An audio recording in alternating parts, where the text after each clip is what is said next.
Hello and welcome to Kip's Bits. This is the secondary channel of me, Kip Hakes, and in today's video I'm going to show you how you can make your own network cables. It's really straightforward and I think it's a really good skill to have. Now the benefit of making your own cables is you can make them exactly the length that you want. I'm doing a bit of network stuff here at home and I need to make a few cables and I thought I'd show you guys how to do it if you don't know it already. Now first off, these cables are going to be used indoors. And we're going to use these UTP RJ45 pass-through connectors. And they're called pass-through connectors. The picture demonstrates the wire goes right through them, and when you come to crimp them, the wire is cut off. So to start with, we need a crimping and cutting tool.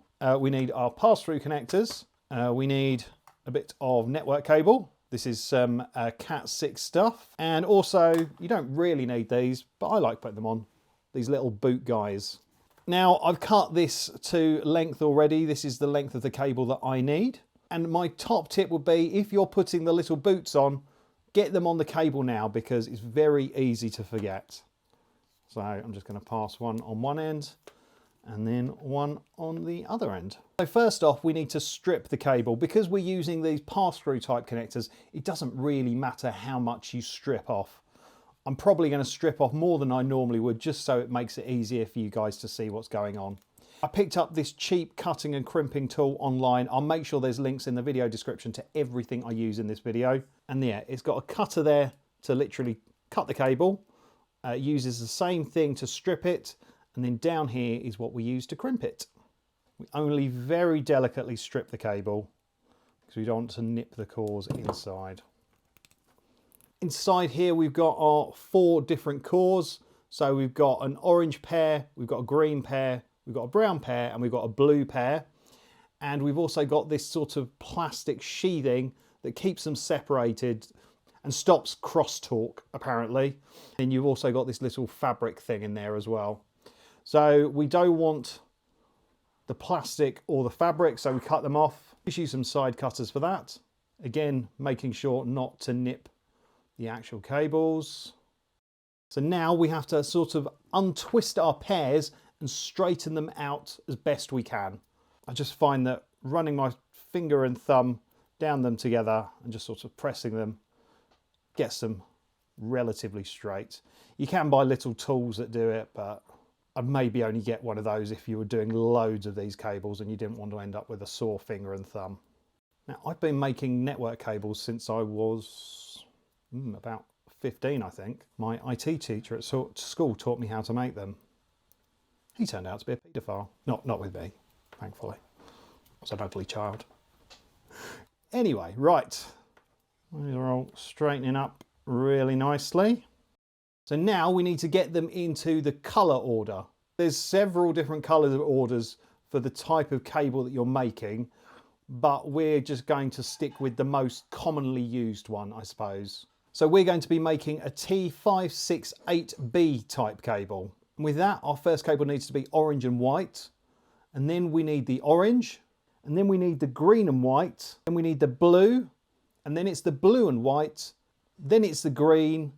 And then it's the brown and white. And then it's the brown. So yeah, you've got to get your cables into that order. So I'm just going to quickly do that. Again, it's just a case of using your fingers to sort of smoosh them down. So yeah, you want to get them as flat as possible and sort of as close as possible.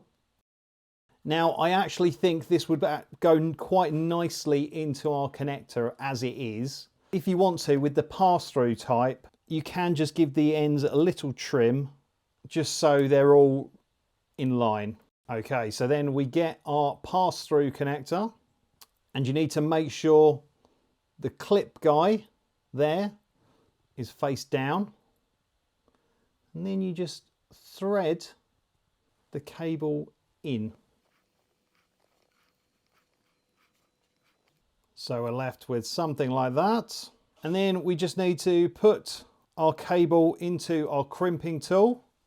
So the little bottom bit here tallies up with our little pin here.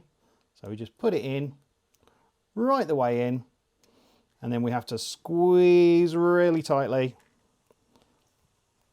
Nice. And it's lopped off all our ends. give it a good old squeeze. There we go. And there we go, there's our finished end. So we just push the boot over. Excellent. Now we need to do the same thing on the other end. Because we're not doing what's called a crossover cable, we don't really use those much these days. The colours on the other end are exactly the same. So yeah, we've just got to do the same thing again. So I'm going to quickly do that. So now we've got our finished cable. But does it work? Well, it's always good to test your cables. I've got this little testing tool here. Again, I'll make sure there's a link in the video description to this. This is a slightly more expensive one. You can get cheaper ones that do the same thing. And then we plug one end of the cable into our QC part. And then we get the other end of the cable tester. And we plug in the other end into that. And if we want to do a continuity check, we press OK. And yeah, there we go. 1 goes to 1, 2 goes to 2, 3 goes to 3, and etc. Cool. So yeah, we've got our finished network cable. You can obviously get network cables in all sorts of colours. You can get the different coloured boots as well to help you identify things. And I suppose that is the beauty of making your own network cable, because you can choose exactly how you want it to be and look. If this video has been helpful for you, make sure you give it a like, subscribe to my channel if you don't already. And if you want to check out my main channel, which is just Kip Hakes, you'll see a lot more techie stuff on there. This side channel is just for slightly more off-the-cuff stuff, but hopefully you found it helpful. So yeah, I don't think I've got anything else to say, so thank you so much for watching. Don't forget to like and subscribe, but for now, it's game over.